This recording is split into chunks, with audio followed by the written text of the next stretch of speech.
All right, we're going to test this and make sure if you can hear us, give us a thumbs up. And I'll just do a quick start over in case you couldn't hear me. I'm Austin Rose, your host today with Between Two Slopes, and we are excited to kick off our final episode with you. One of my final episodes with you, not ours. Trent's going to be taking over Between Two Slopes from here on out, and I will be on one more episode, and then I will be taking my journey and departing from the great podcast world here. Into the world. If we're lucky, we'll get to see him stop by every now and again. Yes, exactly. But excited. Today we're going to be talking all about skis. We're going to be tuning and do a full live session together, which is going to be awesome. We can show you how we take care of our personal gear, and then talk about, the things we've done within the industry, how to tune your gear, really any questions you have. If you want to learn more about what Trent and I do during the ski season, how we prep, how we ski and work out, where we ski. Stuff. And because this is Austin's last episode, right, in quotations, because next time we've got a really cool interview, Austin's going to be a part of that. But yes, while we've got him here and got some free, time, we ask him all the questions you can, because he's a wealth of information. So we're going to hop on in.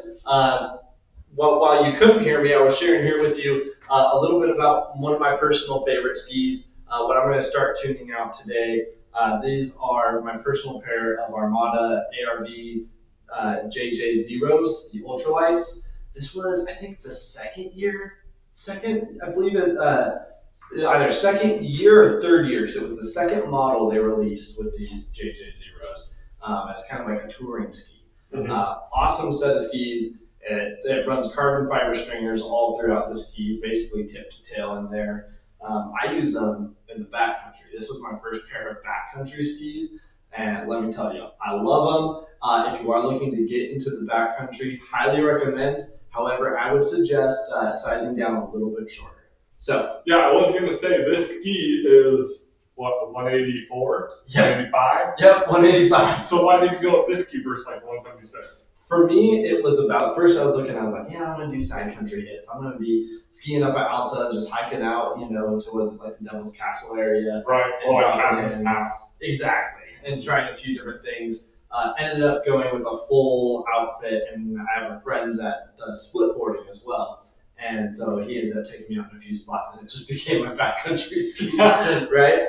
But definitely learned, where basically you got to go from here to about 180 degrees here. Very difficult with the tall ski.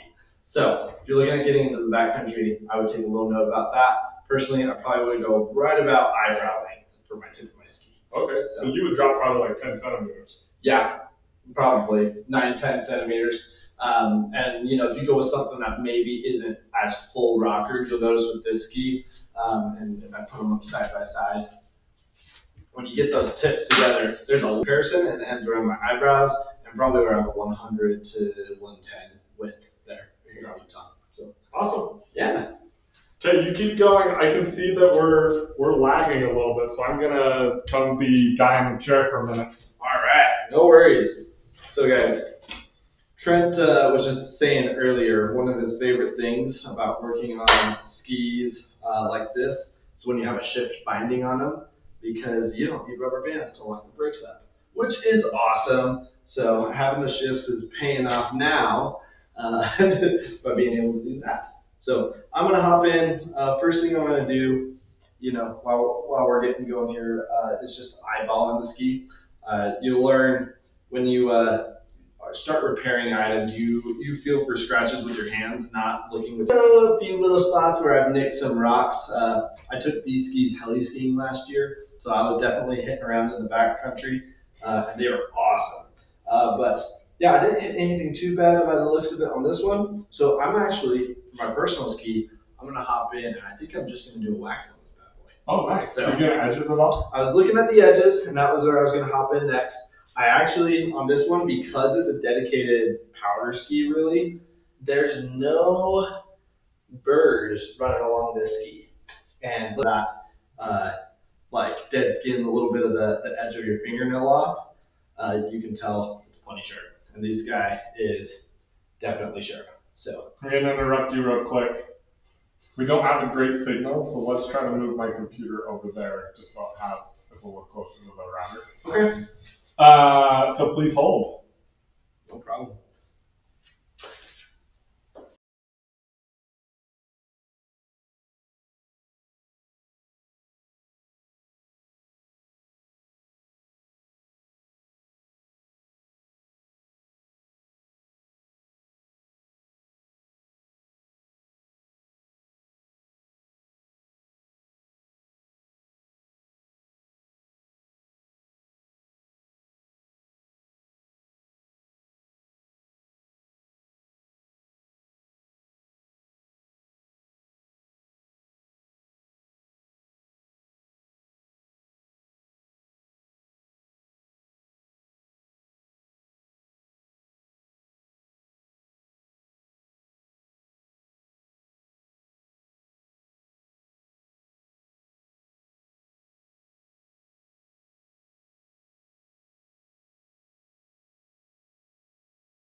And you're live, voice-wise, and now sound-wise.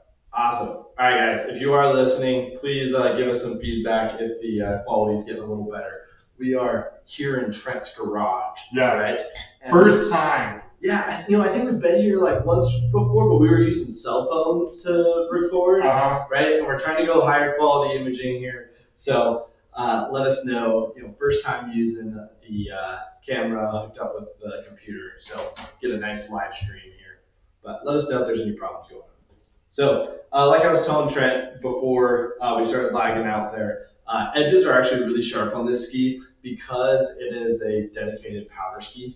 I'm not worried about going super sharp on the edges up towards the tip of the ski or the tail. I'm really just worried about what's underfoot, and it is plenty sharp. So I'm not even going to be doing edge sharpening on this guy today. I'm just going to go with the wax. So we'll hop in with that. Sweet.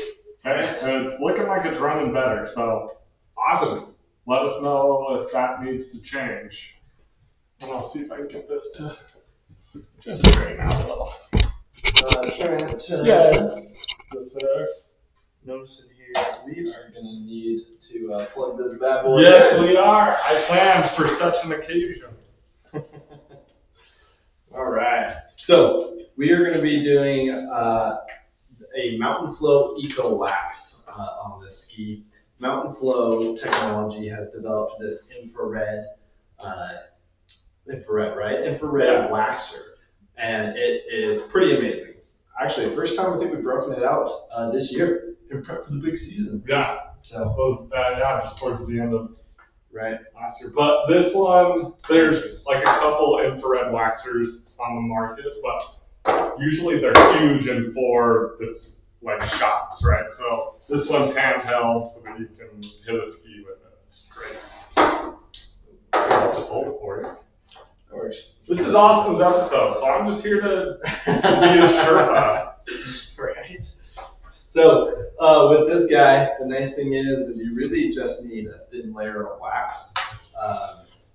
When talking about skis, it's just funny because we use wax in so many different sports, and I love talking to the ski guys about this. There's a whole industry for wax technology. This is crazy, and we're gonna hop into some of these questions probably with Josh. Is it next week? With 2 weeks. 2 weeks with Gogebic Community College. But if you watch the Winter Olympics, these guys have ski techs that are literally measuring the quality of snow. They're checking temperatures. They're deciding which wax they want to use for those racers behind it. It's like a whole career to understand. It's wild. And there's so much superstition behind it too.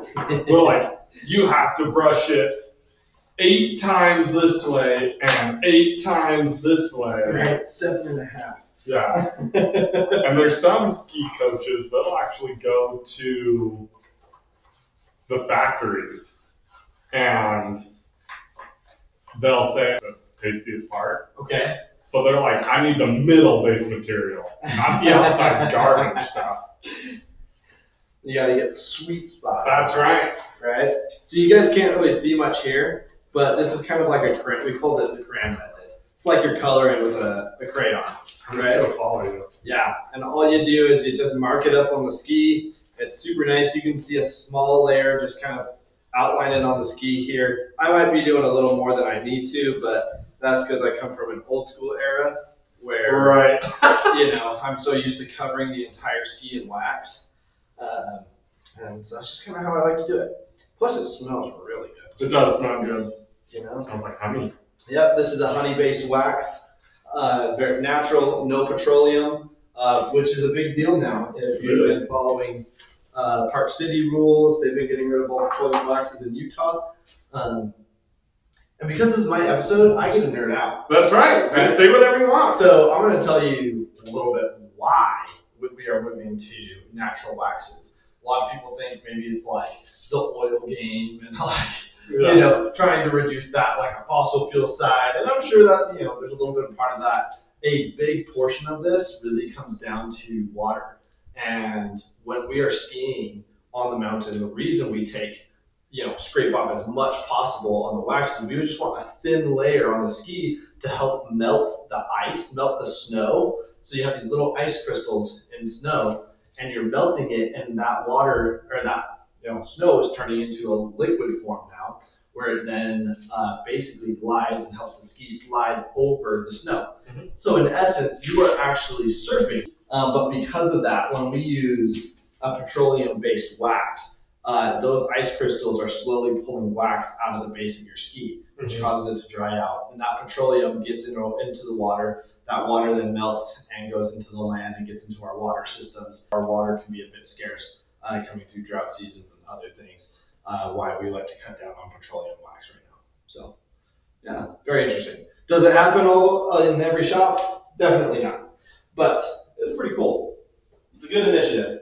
Yes, it's important. There, my friend. Hey, thank you. Gotta make sure you're taken care of. All right. So I'm going to do a quick scrape over because I like to put, like I said, quite a bit of wax on it. But the nice thing is it's not going to be a huge amount of scraping. That's the best. Yeah, because this is probably the worst part. Yeah, it is. I've told them before that like employee or a kid would come in and be like, "Hey, will you teach me how to tune?" I'm like, "Of course. Come scrape this ski. I'll be back in like 15, 20 minutes." And then they'd always come get me before that time's up, and they'd say, "Oh, I think I'm done." I'm like, "All right, let's take a look." And I come over and I just pull so much out of it. All right, it's always fun. A lot of people they're running their scraper over like just barely even touching. You're like, no man, you gotta like actually put some force into that in ski, there. Oh yeah. If you guys ever work in the ski industry within shops, you'll find people think working on skis is probably the coolest thing. It's like buying a car and being a mechanic. And you're like, I can pimp it out, do whatever I want.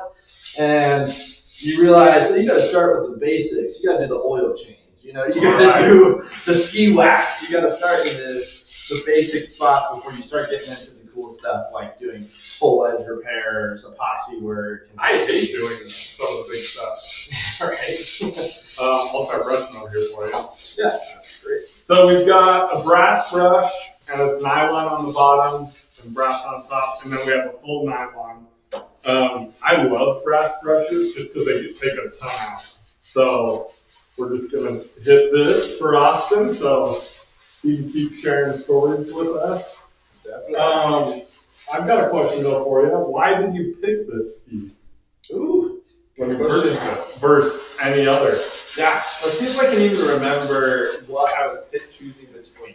So, like I told you, at the time, I was looking for a ski that I could do backcountry skiing in, but I had always wanted a dedicated power ski, right?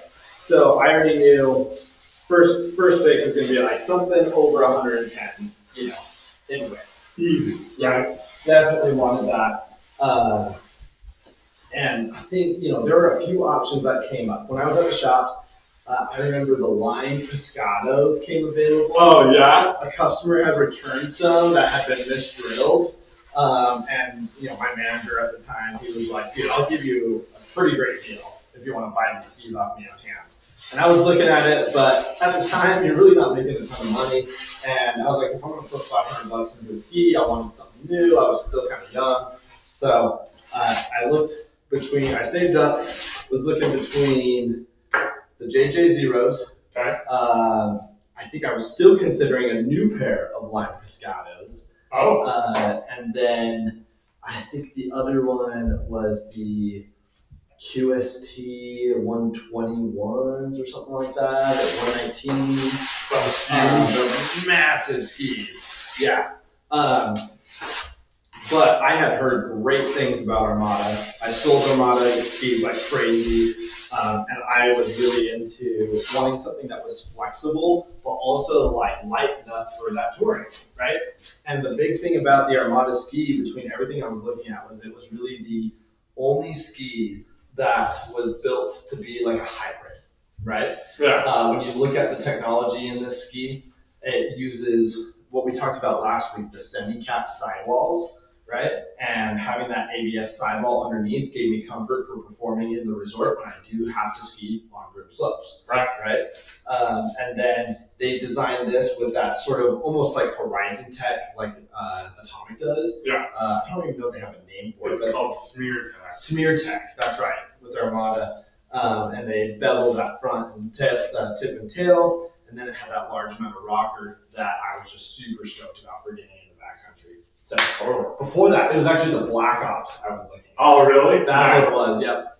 Now, this was before Black Ops became a full line of skis. It was the Black Ops model. And I love that you didn't know much about it. They just said, here's a ski, it's all black, go ski it, And it was so sick, but it was heavy as sin. Yeah. So for downhill performance, a great ski, you could charge through anything. But I wanted something I could float on a little bit more, depend on a little bit if I was skiing backcountry where you have no base to push against. Right. So this was the ski I went with, and nice. I loved it. Let's show them the finished product here. Yeah. Armada skis, unsponsored. Right? I gotta say, graphics, I mean, I love a good graphic. Yeah. The bottom of the ski, I think, is just sick, where it's just Armada skis, period. Yeah. And the front is just minimalistic. And super great. I'm a minimalistic look. I just think it looks awesome. So. Nice. Well, that's one down. That's one thing that I love about the infrared waxer is like, that's one ski. Like, we're done. Yeah, what are we? 4 minutes? 5 minutes? Yeah, like we're cooking. Normally you gotta, you're looking at least 15, 20 minutes, unless you're rushing. But, rushing on skis it's not fun. It's all about taking your time and enjoying the atmosphere, what you're doing and getting ready for the season. So, again, if you remember last time, I'm feeling the ski for scratches here. So, just checking where I've got any rough spots. A few dings where I hit the rocks in actually the same spot, as the other skis there. I've got a little scratch running down here. I don't know if you can see it on there. I will hold these up. You can kind of see down there, the bottom of the ski there. I've got some scratches just running the length here. Now, at this point, I can't catch a fingernail on them. So I'm not going to P-Tex because, to be honest, it probably won't even stick unless I have to try to score it up, and it's not worth it. It's not going to cause any major defects. I'm not racing, You're not racing on a race backcountry team with doing? these, so I'm not going to worry about it because it's like really just a light mark, and they probably come out with a base grind anyway. Yeah. So. Well, the one thing that I like to do, and I'm sure Austin's in the same camp, is when I've got really minor scratches like that, I'll just put a little extra wax in that spot, and then when it heats up, it just molds right in and you're golden. Oh yeah, exactly. One thing, if you saw before when I held this ski up, I think it's kind of cool. You'll notice how like that gray color looks compared to the one that's behind me. We'll show you afterwards how that nice dark look of the fresh wax on it, right? Mm-hmm. For one, it looks clean, right? Which I love. But this light color, that is the sign that your wax is getting old or that you don't have wax on it because the base is drying out. Right. So, how often do you personally wax your skis? Am I good to follow you with this? Yeah, you're good. As long as that's hot enough, you should be fine. Personally, I would say every 3-4 days up on the mountain. It kind of depends when you're talking about also like what type of ski. Like if it's my daily driver ski, yeah, probably every 3 days, I probably want to throw another wax on it. For a powder ski like this, the usage isn't as high. Like if I'm doing backcountry where I'm hiking up more, I'm probably peeling off more wax from the skins peeling off than from the actual skiing down. Yeah. Right? So, this ski, I'm going to check it as I go. It may end up being more like every 4 or 5 days on the mountain. Yeah. And just kind of seeing how the performance feels, right? I'm a little bit lazy. I don't, I love waxing, but at the same time, sometimes I just want to get up there and have a nice run. And I might not be skiing the entire day. Right. So, getting a couple hours in, I might push my wax a little bit longer than others. Yeah. Well, there's, when I was working in the shop, I like to do my personal stuff about every 5. And then, but when I was at the shop, I'd tell people about every 7. Yeah. We're psycho over here. Yeah, and it just really depends. There's, like you said, a lot of personal preference of how often you wax your skis and how you like them. Also, I think how aggressive you ski can make a difference. Yeah. How many runs are you taking? There's just a lot of averages that are thrown in. Yeah. So, when Trent and I are up skiing, it's you ski to the top, you bomb the hills to the bottom, and you hop on the lift again and go. Right. Or we're traveling and kind of cutting through trees and doing stuff. So it's a little more of an aggressive type of skiing versus someone who might be casually up on the hill skiing with their family and kids. You could honestly check your skis as you go, but I wouldn't go more than really 7 days, I think, without relaxing. And especially considering you're not talking skiing 7 days in a row. Yeah. Right? You're talking people probably going like once or twice a week, so you're pushing a month. Mm-hmm. I was talking to a gentleman 2 months ago about skiing, and he was saying he really loves to go fast, like as fast as possible. And I was like, that's awesome. Like, that's so sweet. I like to go fast too. So then I asked him, how often do you tune your skis? And he looked at me and he goes, I've never tuned them. And I was like, if you like going fast, you should tune your skis. So, that's awesome. Like, just you wait. Yeah. If you want to go fast, it makes you wonder how fast they're going. Because, man, if you've had a bad tune and you're just trying to bomb the hill, especially during spring season, and it's just super wet and mushy, and you're like, I can barely make it up little bumps because I'm bombing it as hard as I can. Yeah. Well, it's a bad feeling. I remember that when I first got into skiing. I was like, what's a tune? Yeah. What's wax? I don't know. I remember it was something my dad told me to do, take to the shop at the beginning of the year. Right. And hey, the great part is like, you guys, if you've never skied before, and you're doing like a season rental, this guys will tune your skis for free. Yeah, just take them in because they want to maintain them. Right? They want you do, right? They want you to have fun. Yeah. If you want to do it yourself, you can get great deals on wax. Most shops will sell you some decent wax. You can even order them on Amazon. Yeah. Well, we've got some links. I'll drop them below. They're not up right now, but I'll set them up tonight after this gets all posted up. So. Yeah. Some good spots to get some ski wax and tuning gear. That's right. All right. Open this here. I'm going to give a shout out here while I'm on the air to Chelsea Chic. Not many of you know, but Chelsea is a family member of mine, and she just gave birth to her firstborn. Whoa! Her first kid, James. Wow! So, James Stevenson, and one of the cutest babies I've ever seen. So. And I saw her in the chat, so she when did she have her baby? I think it was Sunday morning. Holy cow. Yes. Like 3 days ago. Right? Yep, they just got back from the hospital, they're finally at home getting rest. So big deal there. Have to give a shout out since I'm probably not going to be on the air as much anymore. Right. Yeah. Wow, that's exciting. Yes. Little James is going to be a shredder. We just know it. Yeah. You can see it in him. He's going to be skiing.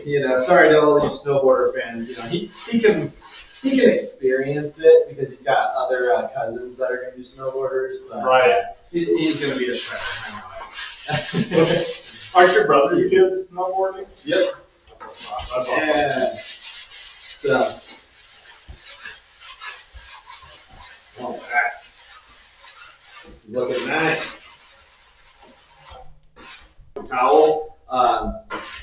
Really just, you could use emery cloth or Scotch-Brite, just something that's, fine enough to kind of smooth out the wax here at the very end. And a paper towel does a great job. It does. That's my weapon of choice. Yeah, it works super well. One thing I didn't do on these was really run a base clean over them. I didn't use them a ton last year, so I just threw wax on top. You're only riding pure snow, right? You're not riding Exactly. dirt. Right in the backcountry with these. Right.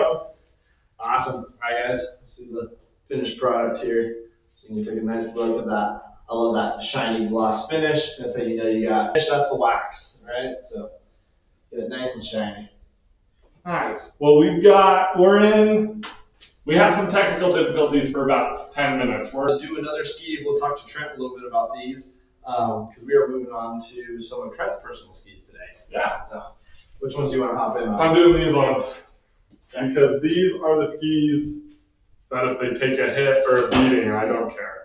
I do a little bit. So you're going to let me tune them? Is that what you're saying? Yeah, that's great. I love you. Really. The plan was, let's have Austin for a tune night. It's at my house. Here are my skis. Tune my skis for me. Yeah. Awesome. No, I'm just kidding. All right, guys. Trent, you got PTEX? No. No. I do. I know these are your beaters, man, but. I don't need PTEX right there. All right. So remember, if you're feeling for tuning up your skis, where you might want PTEX is spots you can feel with a fingernail, that kind of grip and scratch. So these got one little ding on the edge. But how old are these skis, Trent? 2015. 2015. So 10 years. Right, you've been skiing on these pretty well for 10 years, man. Yeah. I mean, I would say they're in pretty decent condition. So. Yeah, I think they're 10 years old. Looking great. So I'm going to edge mine because these are my,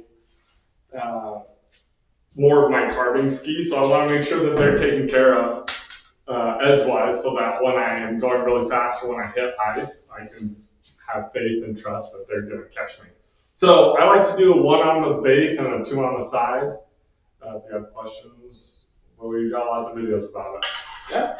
If you want to grab my phone and just monitor the chat. Yeah, absolutely. I'll run this. Unless you want to run the edge. No, you're good, man.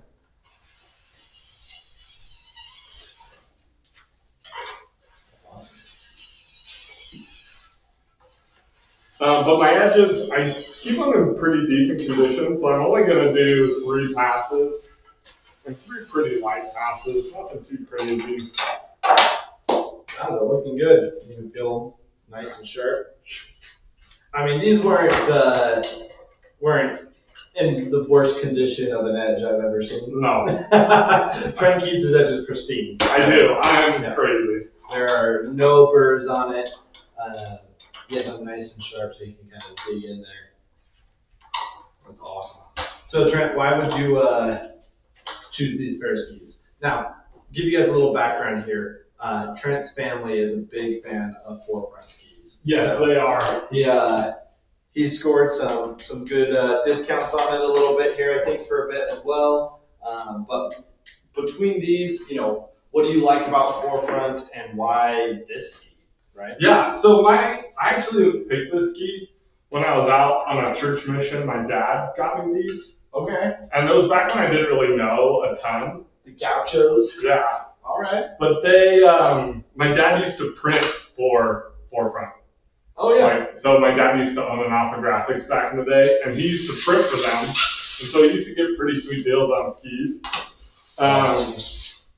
And so when I got home from my mission, he had them ready for me. You want a diamond still? I do. Will you dip it in the water for me? Got you. Will you do let's do the 500. This should be the blue, I believe. So this is, as I started learning more about skis and like what different types of skis do, this ski is a 102, thank you. This ski is a 102, which for Utah is a really great all-mountain option.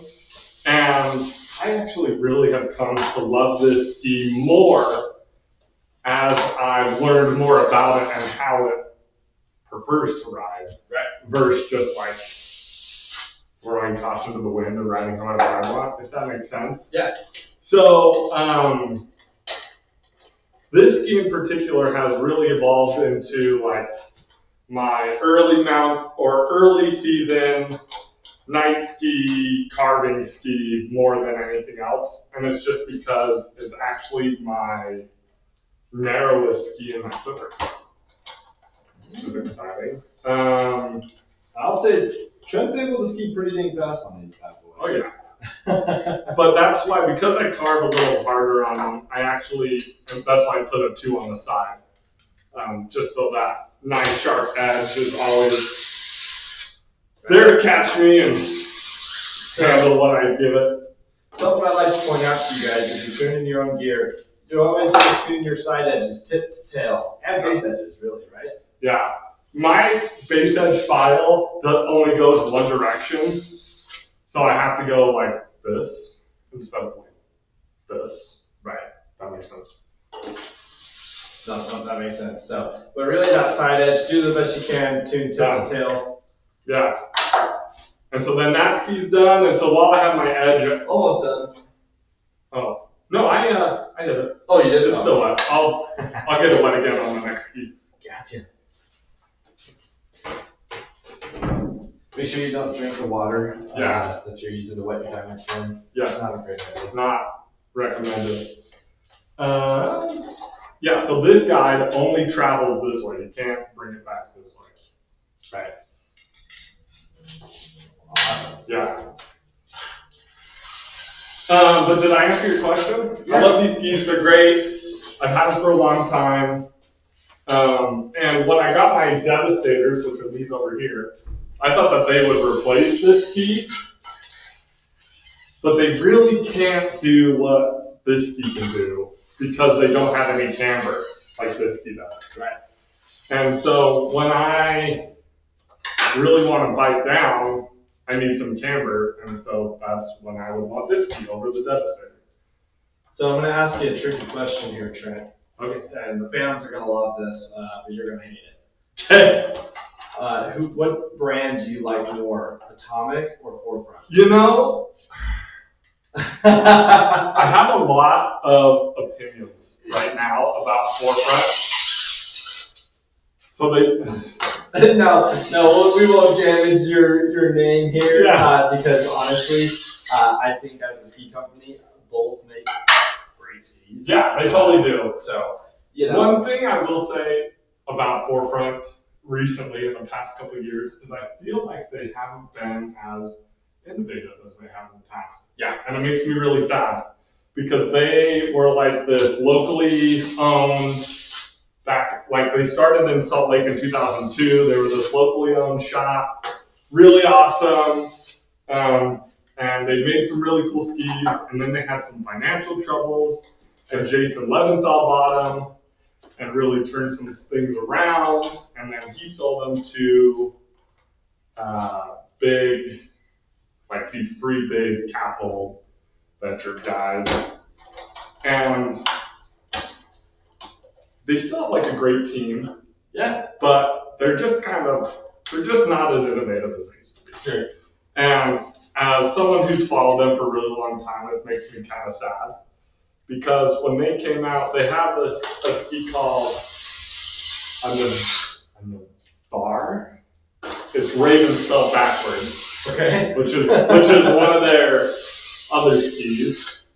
I was a little disappointed that they basically just made their ski but put camera on it instead of really thinking about, okay, what could we do? Like, who could we tailor to? What can we improve? What can we do ski? different? Yeah, what ski are we missing in our lineup? Because they really don't have anything like this in their lineup anymore. Yeah.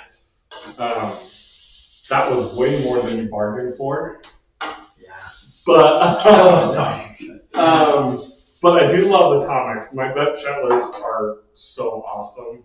Right. I think you hit on a good point there, though, Trent. Something that I will say, like, this was may have been an old school type of skier in the past, but it was really like an innovative style. I mean, yeah, we've seen so many different things. Like Rosenthal was doing the Black Ops, like super innovative. It was a big deal at the time. It was literally one ski, Right. You know, and everything else in their line was really the Experience series. I'm trying to think what their other powder options were. They were mainly running. I mean, they ran the Experience up through like 108, I think, with or at least 94. And you know, then all of a sudden they're like, hey, oh, it was the Soul 7. Oh right? yeah. Oh my gosh. Which was the #1 selling ski. Yeah. And that was their standard, and you know they would sell so many of these, and as a standard, it really was great. And then they were having fun with some experimental skis, and then they really came out and took the Black Ops and built it into a full line, and all the hype went away. Yeah. You know, I mean, I think they still are. You know, they do a great job. That's not to say it's a bad ski, but you lost this like specialty ski. Yeah. You know what I mean? That really got like a younger crowd really excited, especially like people that are looking to charge hard downhill and try something new. And we saw it like all across the board. Yeah. You know, I mean that happened with Rossignol, that happened with Atomic, and Atomic was rocking the Bent Chetler, one model, you know, and all of a sudden, you know, they realized how great it was, and I think they've done a good job with it. But they went from just having a super wide powder ski, 120 underfoot, to then going into the 100 underfoot. They offer 100 millimeters underfoot and 120, and now they're rocking like 80, 90, 100, 110. You know, I like the skis. Yeah, I like the skis they're doing with the Bent Chetler series, but I don't like the marketing for it. No. I think you all of a sudden lost the specialty. Yeah. The Bent Chetler. Yep. You know what I mean? Yeah. And now it's just like it's all over the place, you know. And they do have like the Mavens, which are a nice ski, but there's a lot we could do. But all of a sudden, the industry kind of started moving away from these specialties. Yeah. A few people have kind of come back with it. You know, one that I like. I mean, you can probably guess it. Salomon. Salomon. They were kind of rocking the QST series as their base model while everyone was doing a specialty. Right. And it's still called the QST, but they brought in the blanks, which are the QST blanks, right? And that ski has really been a specialty ski on the market, and it has crushed it. Yeah. I mean, people love that ski, and it's just surprising to me that like other manufacturers haven't really bought back into this idea of rocking like a specialty ski. No, and I totally agree. And with that, like I feel like Forefront had like a ton of specialty skis. Yep. And I feel like they still do, right? They have like their Hoji lineup and the Infangs, and the MSP stands for like the Max Turbines Pro model. And so all of these, but then they took the MSP and they like made it into a line, just like you're saying, right? And it kind of makes it less unique. And then they have like the Hoji, and then they have like the Hoji CC and the Raven and the Renegade. And so those are still kind of specialty. But then after that, like there's nothing super keeping me interested, you know? Right. And I really love for like Atomic to make a specialty ski again, like almost like a flagship model ski. Right, like, because the Bent Chetler's that, but to your point, right? And then I'd love to see Forefront make for lack of a better word, like an everybody ski. Yeah. Like, give me a 100 twin tip, just killer ski. If Forefront made that, I'd be so here for it. And it's funny because now I'm thinking, I'm like, I've talked a little bit of the downing side of things I haven't liked. And so now I want to like mention those who are killing it. Yeah. You know what I mean? Because like the number one guy that's like one of the idols in the ski industry here, that Trent's already named, Jason Leventhal, right?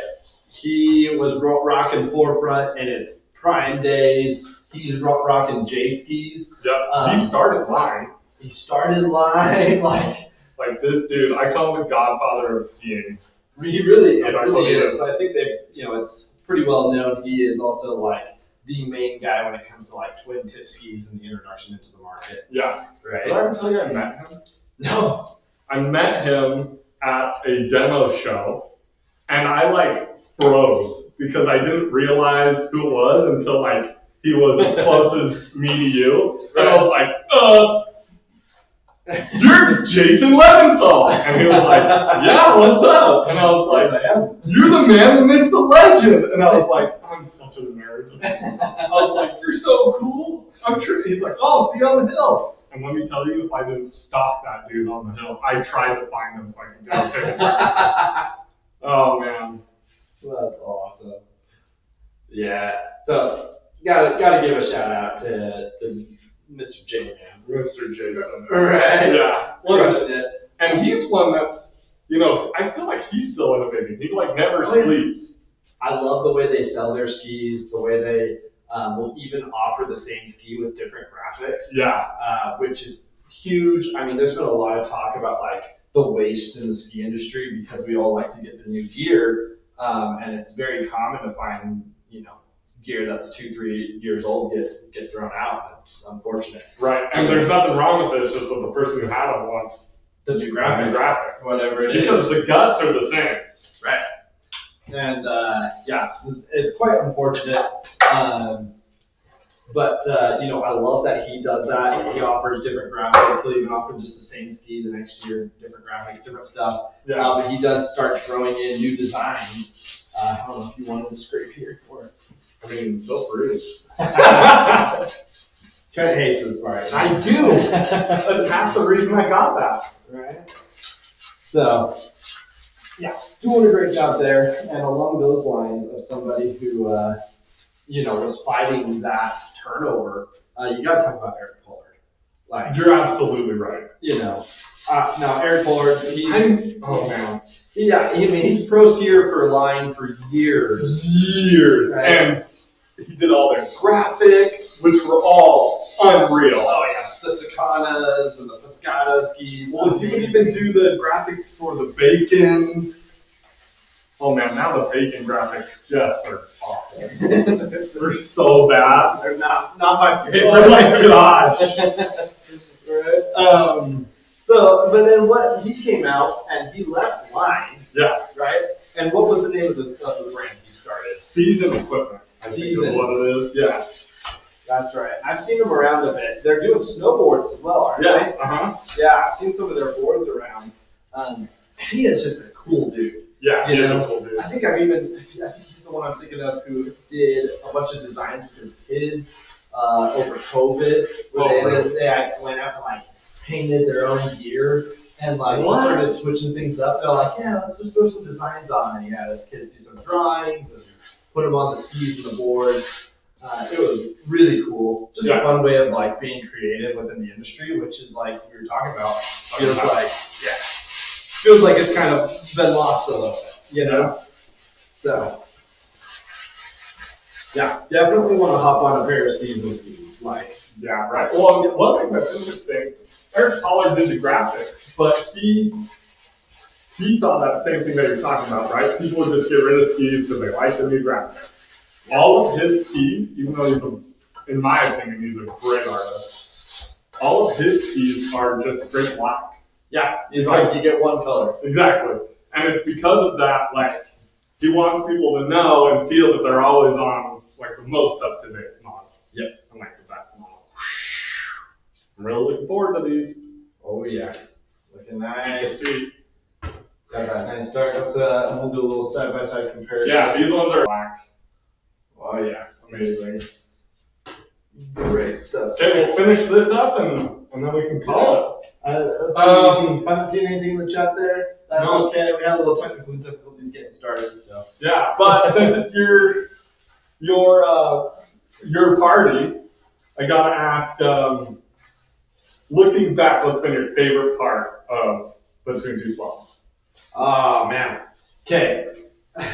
There's so many. I mean, Trent and I have to tell you guys real quick too where this all like started from, right? This is like gonna get me teary-eyed, okay? Because Trent, actually, and I'm gonna flex a little bit here. Trent used to work for me. That's right. Work for me. That's right. It was a big deal. Back in the days of the shop, Trent was like my first ever assistant manager hire. And he's one of those guys that like I recognized where I was like, dude, this guy is just like a twinner. He is another version of me, and I am very prideful. No, but I could recognize and tell that he was a hard worker and had a lot of knowledge. Not someone you want to pass up when you're hiring in a ski shop. So, or general hiring. Thanks. Gotcha. So Trent and I one day were sitting during like the off season and the summer and whatnot, and we used to play these games together.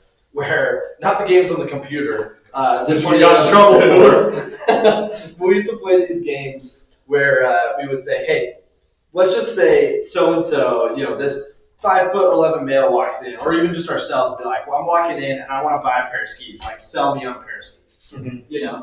Sell it to me. Then we had a whole wall of skis, and we would go through and sell for different type of skiers. And we would just talk about all the new stuff coming out. And we're like, dude, maybe we should just like do a podcast together, And after the ski shops, a lot more time opened up and became available. And we were like, let's do it. Why not? Let's just start talking. So this really was born from the ski shop days and doing those just fun mess arounds with each other. Mm-hmm. And I think my favorite part of the podcast really was talking boots, to be honest. Yeah. I love talking about boot fitting. We did all these videos about the proper way to fit in a boot, and it just doesn't get old. It's just like a really fun episode that we've done. I think that's my favorite episode. And then it was the day that we realized we were hitting viewers in Europe. And that was exciting, yeah. Right?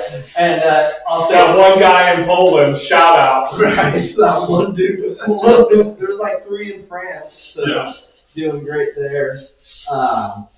But it's been awesome, and I think I'm sad to be going. I know off with my new adventure. In life and whatnot, diving a little bit further into a separate career here. Just taking my time away, but it's sad because there's a lot of potential right now. Right. I can't tell you how stoked I was to see Josh, that we're going to do our interview with in 2 weeks here, live with Gibbet College. Yeah. Now that we're starting to reach out to other viewers and get people who are committed in the ski industry onto the podcast. Mm-hmm. It's going to be really cool to have more perspectives and whatnot. Yeah. I agree. Those are some awesome parts, and I love talking boots. And back in the day, we weren't on YouTube. We were just talking. We were Spotify. We were just posting on Spotify, and not even my mom listens, But it really became something that Austin and I could just do together for fun, but also something that like kept us in the industry and also like in communication with each other, right? Because we now worked at different places, and it kept us grounded, I feel. Definitely. Looks like we got maybe some comments in here. We love a backstory. Yes. Thanks for referring. Yeah. So Trent, let's hop in now. What are you most excited for this season and the future? The future? Well, for those of you that have been watching the channel recently, I've been posting every day. So I'm really hoping to grow and get to a point where we start making money. That'd be cool. But also get to a point where we can have enough people to share this interest in this hobby with, so that way when they go up to the mountain, they feel prepared and ready. But also just like to not take it too seriously. I feel like it's really easy. Austin and I at the beginning, I felt like we took everything really seriously. And it started taking the fun out of skiing for me. Yeah. Because I was thinking too much about the logistics and which ski do I need to be on and why do I need to be on that ski and oh, do I have X, Y, and Z ready? But at the end of the day, like I should really just be focusing on being stoked to be on the mountain, you know? So going forward, taking it like just having fun. Love that. Love that. Awesome. So there we go. Yeah. We'll hold her up. It's a finished product right there. Woo! Sweet. Awesome. Okay. Well, All right, guys. thank you so much for joining us. Yeah, this has been a great episode. Fun to talk to you all. If you are, a fan of ours, we appreciate everyone and anyone who is watching, commenting, leaving likes, and subscribing. Goes a long way, and I'm excited to, be one of those subscribers here for Trent. I mean, I already am. Yeah. But be a little more dedicated here for Trent with the future journeys in. And very excited for 2 weeks. We're going to be posting this a lot on our social media accounts, so mark it in your calendars. Stay tuned. It's going to be big. Yep. So we'll be meeting with Josh at Gogivic. Excited to do it. So thank you guys again for joining. We'll chat with you later here at Between Two Slopes.